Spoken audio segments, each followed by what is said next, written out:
인간이 과연 어떤 존재인가? 사실은 지난 역사 속에서 생물학적으로, 철학적으로, 또 여러 신학적으로 연구가 진행되어 왔습니다. 인간이 과연 어떤 존재냐?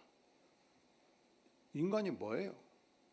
생물학적 관점에서 인체를 관찰해 보면요, 놀랍게도 인체가 갖는 모든 기능들이 일반 동물의 기능과 거의 유사합니다. 심장 기능, 전신에 피를 돌려주잖아요.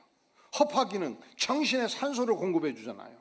간 기능, 독소물질을 모두 분해해독하고 다양한 영양소를 저장합니다. 그래서 학자들이 연구해 보니까 인체와 침팬지가 갖는 유전자 염기 서열이 98.8%가 동일하다는 거예요. 1.2%가 다른 것이 뭐냐? 인간의 언어 능력, 직립보행, 두뇌의 인지 기능이 완전히 다르다는 것이죠. 그러다 보니까 진화론자들의 입장에서 보면 인간이 별거가 아니구나. 무생물에서 단세포, 단세포에서 다세포, 다세포에서 파충류, 파충류에서 포유류, 포유류에서 침팬지, 침팬지에서 인간. 이렇게 규정을 짓고 보니까 사실은 99.9%의 진화는 대부분이 열등 진화예요. 실제 자연계에서 나타나는 진화는. 그러니까 인간이 파충류가 되었더라 하는 것은 혹시 주장할 수 있지 모르지만 우등 진화는 거의 없단 말이죠. 그러나 그들은 그렇게 주장을 한단 말이죠. 이 진화가 어떻게 일어나는가? 그들은 말하기를 우생종만 진화하는 건데 우연히 진화한다는 거예요. 우연히. 뭘로 진화한다고요? 우연히. 그러면 인간 존재가 뭐예요? 무생물에서 우연히 나까지 왔잖아요. 그래서 다시 묻게 돼요.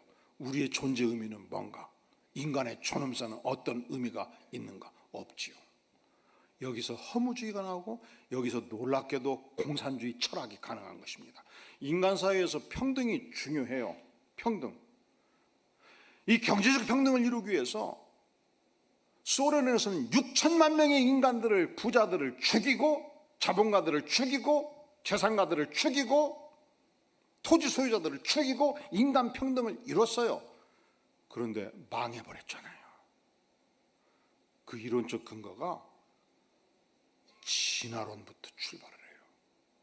인간은 허무한 존재다. 인간은 먼지에 불과하다. 인간은 평등을 위해서 죽일 수 있다. 폭력 혁명의 이론적 근거를 제공한단 말이죠. 그런데 성경은 인간을 어떻게 규정짓니까? 따라해 볼까요? 태초에 하나님이 천지를 창조하시니라. 이 말씀은 진화론의 철퇴를 가하는 혁명적인 말씀입니다. 진화가 아니다. 하나님께서 직접 창조하셨다. 하나님은 전능하신 하나님입니다. 하나님은 최고의 지성과 인격과 지혜의 완성체 하나님이십니다. 그 하나님께서 우주 만물을 지었고 인생들을 지으셨고 모든 생물체들을 직접 지으셨습니다. 지상에 존재하는 동물 수가 어느 정도 되는지 아셔요? 150만 종. 여러분 척추 동물이 몇 종인지 아셔요? 100종? 1000종? 10,000종? 72,000종이에요. 그런데 전능하신 하나님은 생명 유지의 기능의 특성상 그 전능하신 권세로 그분의 주권적 의지로 인체와 동물의 생체 기능을 유사하게 할 수 있는 전능하신 하나님인 줄로 믿습니다. 완전히 다르게 만들 수 있는 전능하신 하나님인 줄로 믿습니다. 그것은 그분의 주권이고 그분의 결정입니다. 우리가 관여할 일이 아닌 것입니다. 하나님께서 인생을 창조할 때 다른 모든 우주 만물과 생명체를 창조할 때와 완전히 다른 것이 있었습니다. 그것은 첫째로 우리 인생을 창조하시고 하나님께서 심히 기뻐하셨습니다. 가장 하나님의 만족, 하나님의 영광을 돌렸던 존재가 인간입니다. 하나님께서는 인간을 창조하시고 하나님이 창조한 모든 세계를 다스리는 권세를 허락해 주셨습니다. 그래서 인간은 절대로 동물과 동렬해서 논급할 수 없습니다. 인간은 완전히 전적으로 확실하게 다른 생명체입니다. 지상에서 인간만큼 위대한 존재는 없습니다. 그리고 이것은 역사가 증명합니다. 여러분, 호랑이들이 뭉쳐가지고 거대한 문명을 이루었다는 역사적 유적을 본 적이 있습니까? 흔적도 없이, 남긴 것도 없이 그들은 생멸합니다. 생존하고 사라집니다. 인간은 달라요. 인간은 삶 속에서 거대한 문명의 축적과 문화 유적을 남겼습니다. 이집트의 피라미드는 10만 명의 인원을 동원해서 20년 동안 건설한 거대한 돌무더기인데 어떻게 정교하게 그 돌무더기를 거대하게 쌓을 수 있는가? 오늘날 수학적 수치만이 있어야 지을 수 있는 건물을 저들은 건설하고 있었습니다. 태국의 앙코르와트, 우리나라의 석가탑, 석굴암 모두 대단한 컬처품입니다. 또한 인간은 엄청난 과학적 지식을 지난 4천년의 문명사 속에서 쌓아왔습니다. 모든 우주현상을 연구했습니다. 지구촌의 모든 동식물을 연구했습니다. 삼라만상에 대한 어마어마한 지식을 축적했습니다. 오늘도 도서관에 가면 수백만 권의 책들이 쌓여있고 지금도 매일 발간이 되고 있습니다. 인간 자체에 대한 연구, 인체 생리학 수십만 권 책이 쌓여있고 또한 인간 심리학, 인간 게놈 지도를 완성했고 인간이 어떤 존재인가 계속 탐구하고 있습니다. 그런데 성경은 인간을 어떤 존재로 보는가? 영적인 존재로 봅니다. 인간이 만물의 영장인 것은 영적인 존재로 창조했기 때문에 그렇습니다. 영적인 존재란 무엇입니까? 전능하신 하나님과 교통하는 존재. 그래서 이 부분은 아직은 미개척 분야예요. 왜냐하면 이 영적인 존재로서의 인간이 연구하고 노력해서 알 수 있는 영역이 아니에요. 이것은 우리가 하나님을 체험하고 하나님의 말씀을 깨우칠 때만이 조금씩 하나님께서 열어주는 영역이 아니겠습니까? 그렇다면 우리가 영적인 존재로서 인간의 영적인 본질이 과연 무엇인가? 오늘 주께서 말씀하십니다. 2장 1절 같이 읽어볼까요? 시작. 그는 허물과 죄로 죽었던 너희를 살리셨도다. 예수 그리스도는 허물과 죄로 죽었던 인생을 살리셨습니다. 그러니까 우리가 자연적 인간 상태에 있을 때 하나님을 만나기 전에 우리가 예수 십자가를 통해서 구원받기 전까지 인간의 정체성은 무엇인가? 허물과 죄로 죽었던 존재입니다. 허물은 헬라어로 파라토마라는 단어인데 옆으로 넘어지다는 뜻이에요. 여러분들이 과거에는 길거리에 가다 보면 비틀거리는 사람들이 있었습니다. 그렇죠? 잔뜩 술에 취했습니다. 고래고래 소리를 지르기도 합니다. 그러다가 계단차를 알지 못하고 삐끗하더니 넘어져 버렸습니다. 자빠져 버렸습니다. 벌렁 누웠습니다. 코 골고 주무시고 계십니다. 이것을 파라토마, 옆으로 쓰러지고 넘어지다는 뜻이에요. 우리가 하나님을 떠난 인생의 모습이 마치 하나님께서 정하신 인생길에서 벗어나서 쓰러지고 넘어진 인생의 모습이다, 그렇게 표현하는 것입니다. 또한 허물과 죄로 죽었던 너희라고 말할 때 죄란 하마르띠아라는 단어인데 화살을 쏘아서 관역을 맞추지 못하다, 이런 의미를 가지고 있습니다. 하나님께서는 각자 인생에 하나님의 영광을 위해서 살아야 될 인생의 관역들, 인생의 목표를 주셨습니다. 그런데 인간에게 죄성이 있기 때문에 우리가 하나님과 분리되면 죄에 빠져서 하나님이 주신 관역을 절대로 맞출 수 없는 인생이다, 이것을 의미하지 않겠습니까? 두 번째, 영적인 존재로서의 인간의 본질은 무엇인가? 2절 같이 한번 읽어볼까요? 시작. 그때 너희는 그 가운데서 행하여 이 세상 풍조를 따르고 공중에 권세 잡은 자를 따랐으니 곧 지금 불순종의 아들들 가운데 역사하는 영이라. 자, 본문을 보세요. 그때 너희는, 하나님을 떠난 인생은 그 가운데, 죄 가운데서 행하여 이 세상 풍조를 따르는 자였습니다. 공중의 권세 잡은 자, 사단 마귀를 따르는 자였습니다. 그 결과 불순종의 아들들 가운데 역사하는 영의 지배를 받게 된 것입니다. 사단과 마귀의 지배를 받게 된 것이 인간 존재의 모습이다. 사단은 인간의 심장 안에 죄를 심습니다. 사단은 인간의 심장 안에 하나님 없이도 얼마든지 살 수 있다 사상을 심어줍니다. 사단은 우리 인생들이 하나님을 떠나서 세상 권세에 미치고 돈에 미치고 인터넷에 미치고 술에 빠지고 게임에 미치고 도박에 빠지고 마약에 빠지는 잘못된 인생을 살게 만듭니다. 물론 처음부터 우리가 그렇게 생각은 아니죠. 우리가 하나님이 없다고 해서 우리가 우리 생각에 모두 잘못되는 것은 아니죠. 그런데 모든 이 땅의 인생들은 하나님이 우리 안에 자유의지를 준 만큼 자유로운 인생을 살기로 합니다. 그래서 내가 자유롭게 열심히 살았습니다. 그런데도 불구하고 내가 그 자유를 누렸음에도 불구하고 내가 살았던 인생의 족적을 보면 이렇게 뒤틀리고 이렇게 죄에 빠지고 이렇게 쾌락에 빠지고 이렇게 중독에 빠지고 이렇게 게임에 빠지고 인생이 흩어지지 않습니까? 왜 그렇습니까? 사단의 지배를 받기 때문에 내 배후에 사단이 내 인생을 조종하기 때문에 이런 역기능적인 인생의 모습을 보이게 된다는 것입니다. 셋째, 하나님을 떠난 이 자연인으로서 인간의 영적 존재의 본질적 모습이 무엇인가? 3절 시작.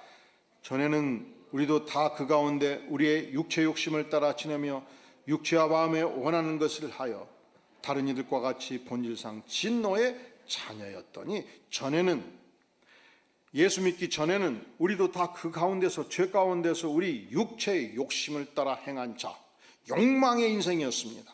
육체와 마음에 원하는 것을 했습니다. 그 결과 본질상 진노, 하나님의 진노받는 자녀가 되었다, 그렇게 말씀을 하는 것입니다. 자, 인생의 본질이 뭐냐? 하나님을 떠난 인생의 본질이 뭐냐? 허물과 죄로 죽은 인생.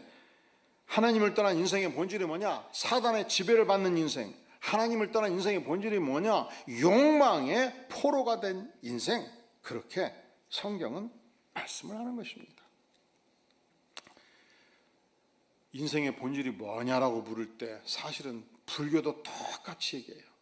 인생의 본질이 뭐냐? 인생이 욕망의 지배를 받기 때문에 그 욕망의 지배를 받는 한 인생은 결코 해탈이 없고 자유가 없다. 그래서 부처님은 이 욕망의 지배를 벗어 던지기 위해서 자녀들을 놔두고 귀족의 유명한 가문을 이 땅에 놔두고 부인들도 놔두고 산속에 들어가서 6년간 보리수 밑에서 면벽수도를 한 것입니다.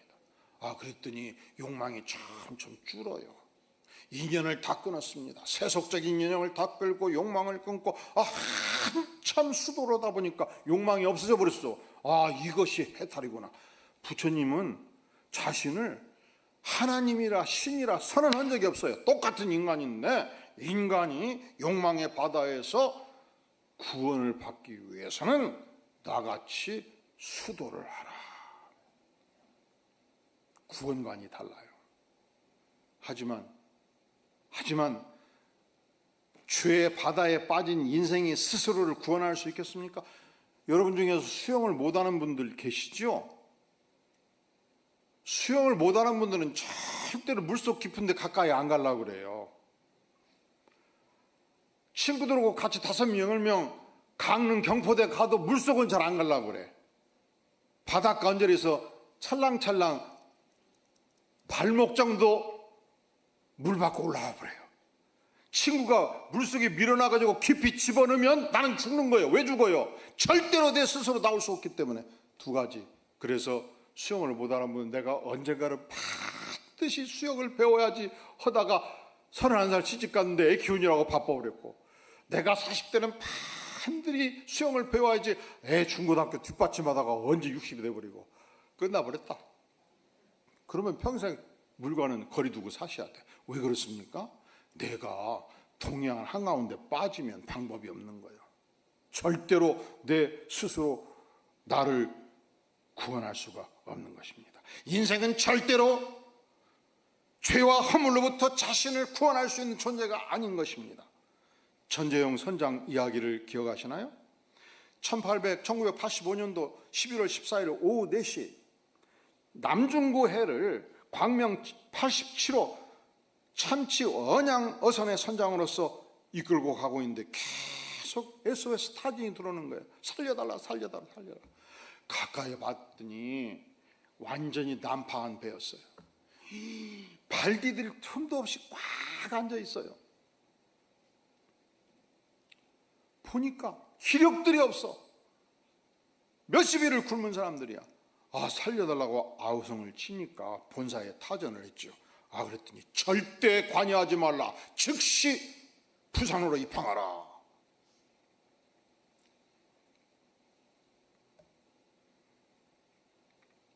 나중에 그 난민 대표였던 피터 나우엔이 이런 증언을 합니다. 배가 5척 지나갔는데 가까이 와서 관찰하다가 사라졌다는 거예요.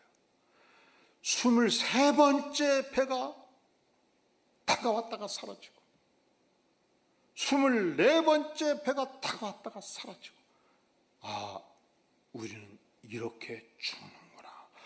그런데 25번째 배는 한참 머무르더니 다가오더라는 거예요. 이건 역사의 기적이다.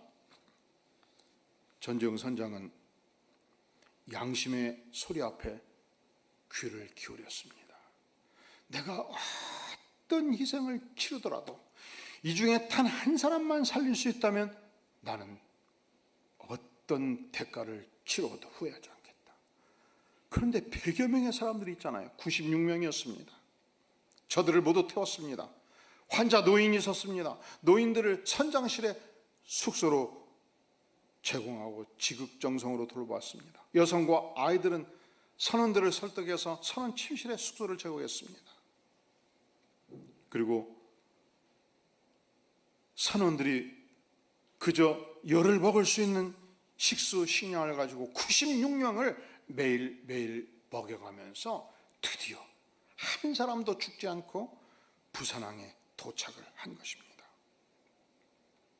이때 대한민국의 언론들이 대서특필했을까요? 훌륭한 일을 했다고 그랬을까요? 이때 부산 시민들이 나와가지고 막 박수치고 환호했을까요?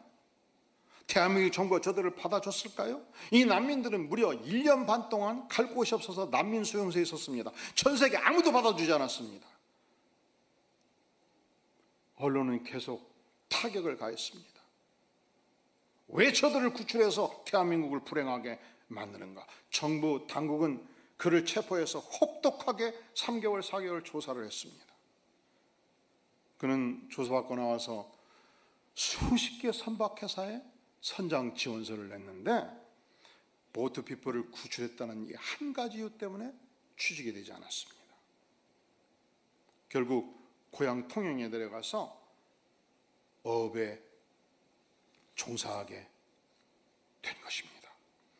그의 생애에서 이 사건은 사실은 자신이 생각할 때 어려운 사건이었지만 결코 자신에게 불행을 준 사건이라고 생각하지 않았습니다.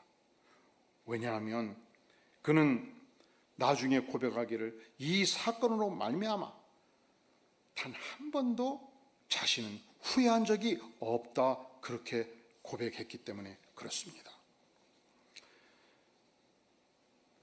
그리고 17년 만에 피터 나우엔이 그를 찾아서 다시 만나게 되었습니다. 다시 만나게 되었을 때 피터 나우엔이 당신이 존재하지 않았다면 나는 그리고 우리 남면 96명은 절대로 문명세계를 다시 보지 못했을 거라고 그는 고백하게 된 것입니다. 묻겠습니다. 전재현 성장이 거기에서 난민들을 태우지 않았다면 그들은 어떻게 됐을까요? 반드시 물고기의 밥이 되었을 것입니다. 우리 인생에게 있어 은혜는 무엇입니까? 아무 공론자에게 하나님이 일방적으로 값없이 베푸시는 영적인 선물입니다. 마치 전재현 성단이 용단을 내려서 96명을 구출한 것이 전적인 은혜이듯이 우리 인생은 죄와 허물로 죽은 인생이었습니다. 사단에 포로된 인생이었습니다. 욕망에 포로된 인생이었습니다. 본질상 진노의 자식이었습니다. 내가 구원받을 만한 아무런 준비가 조건이 갖추지 않은 인생이었습니다. 그런데 우리 전능하신 하나님께서 그의 아들 예수 그리스도를 이 땅에 내어주셔서 우리에게 온전한 구원의 은혜를 허락해 주신 것입니다. 그런 거로 우리가 구원을 받는 데는 내가 안디옥 교회를 열심히 섬겼습니다. 내가 예배를 열심히 드렸습니다. 하나님, 제가 헌금도 열심히 드렸습니다. 그러니까 내가 구원받을 만한 충분한 자격이 있지 않겠습니까?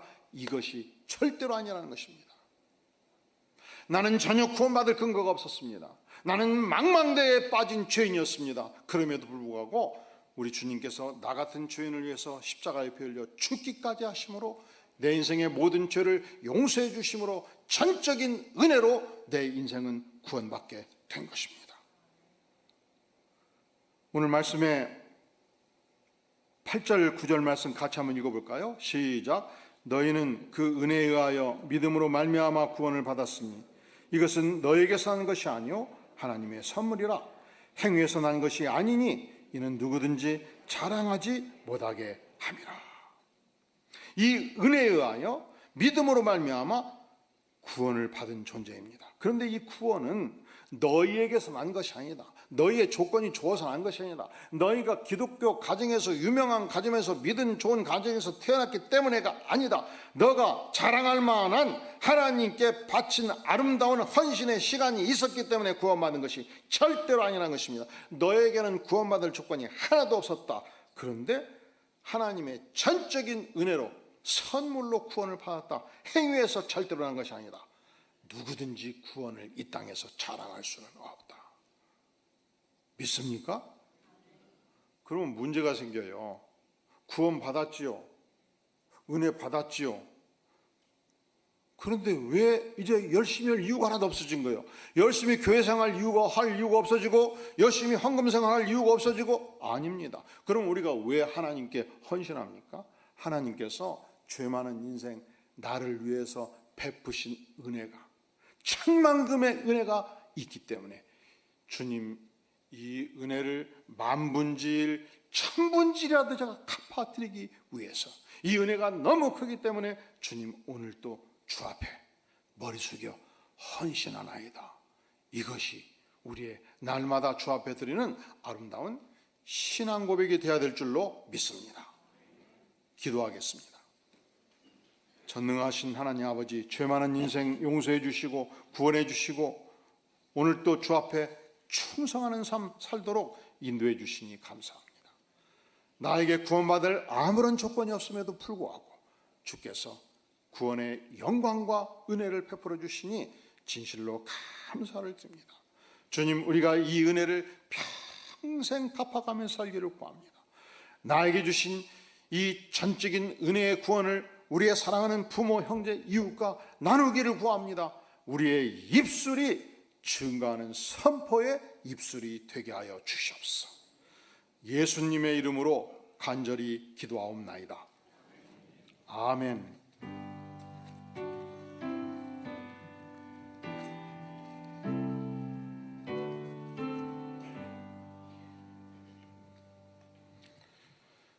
이 시간은 주께서 우리